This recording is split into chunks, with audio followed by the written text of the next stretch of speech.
I was raised in Upper Darby, Pennsylvania, which is West Philadelphia, a suburb right outside of West Philly.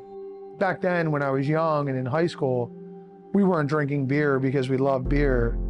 We were drinking beer because we wanted the buzz. Hiding from the cops, bringing warm kegs of beer into the woods, having a campfire, smoking cigarettes, just being idiots. My older brother, I guess I was probably 18 or something like that, he started making beer at home, and I had a little bit of exposure to what homebrew was. It didn't taste like anything that I'd ever had in the woods, and I appreciated it. I liked it, the octane that it had. He made a bunch of beers, and he was really proud of it, and he did okay. He didn't really do a good job in retrospect. I'm going to Temple University, getting my degree in marketing, and we came upon this brew pub called Dock Street, and I went in and I said, hey, do you have an application? I want to be a waiter here. And there were a couple of beers that they made there, some historic beers made by our founding fathers, like Benjamin Franklin and Thomas Jefferson, and those recipes can still be found. They exist and they can be replicated. And there was a Thomas Jefferson ale that we served, very strong, dark beer. When you held the mug and drank the beer and knew that it was a recipe from 200 plus years ago, it gave you this emotion that this is much bigger and larger than you as an individual.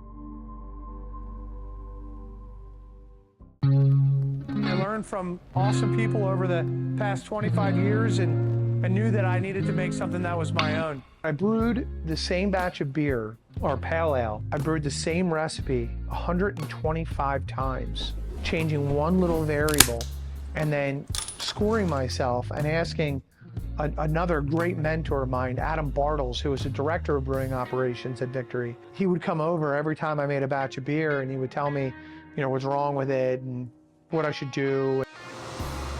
First batch to last batch, it went, man, it's not really, you didn't want to hurt my feelings, to not bad, to it's pretty good. And then by the time I got to the pretty good stage, I really felt like there was wind in my sails, and we'd signed multiple leases in the Chester County area that fell through for one reason or another. And just on a whim, I typed in my wife's home zip code, which was 16635. That's where she's from. And this building popped up, a 6-bay garage. It used to be a Napa Auto Parts that sold tire services, wheel alignments, oil changes. All the scouting for new locations that I had done for Victory, I must have scouted out 100 plus locations. To find a 6-bay garage was incredible. This building didn't want to be abandoned. It was full of document storage for a pharmaceutical company. And the landlord saw that bringing something that I had intended to bring would be a much better enhancement to the community than an abandoned building full of documents. We put in a 3.5 barrel brewery. It happens instantaneously. The whole environment will be perfumed with mash. Almost everything inside of our brewery cage is made in the United States. The first cook that I did was our barley wine. It tasted great from the kettle to the fermenter. It tasted great as it was fermenting. When fermentation was done, it tasted great. But it wasn't until I put it into our bright tank, which is a conditioning tank, where you'll get the carbonation level where you need it to be. And it aged a little bit, it was cold. And I poured off the Zwickel a sample of that barley wine and I tasted it. I knew at that moment that this was gonna work.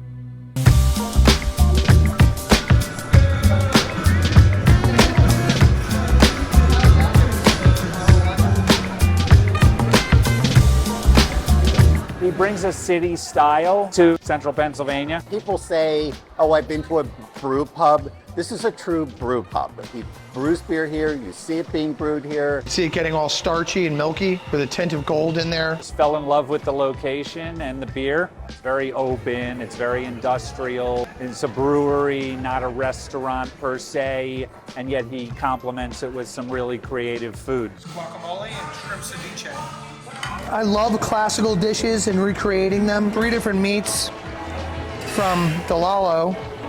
You've got a sopressata. Very friendly, he's very intense, and he brings passion to his work. And I think as a chef myself, bringing passion to your craft is critical to success. I have a mural here of a kingfisher. The kingfisher is the most successful animal in the animal kingdom as far as hunting is concerned. Its success rate is over 95%. And I put it there because I wanted it to be prophetic. I want it to be a 95% kind of business. When I see someone take the first sip of Sugar Run beer or the first bite of a menu edition, and you just see them close their eyes for a second and put their head back even a little bit, that's the greatest paycheck in the world. We anticipate this and many more concepts to be part of the Blair County scene for the next decade and beyond. Once you get that small taste of success and you know that the system's gonna work, then it's just time to hit the throttle, man. You know, a lot of car guys will say it's time to mat it. That means put the pedal to the mat. And we're ready to mat it, I believe.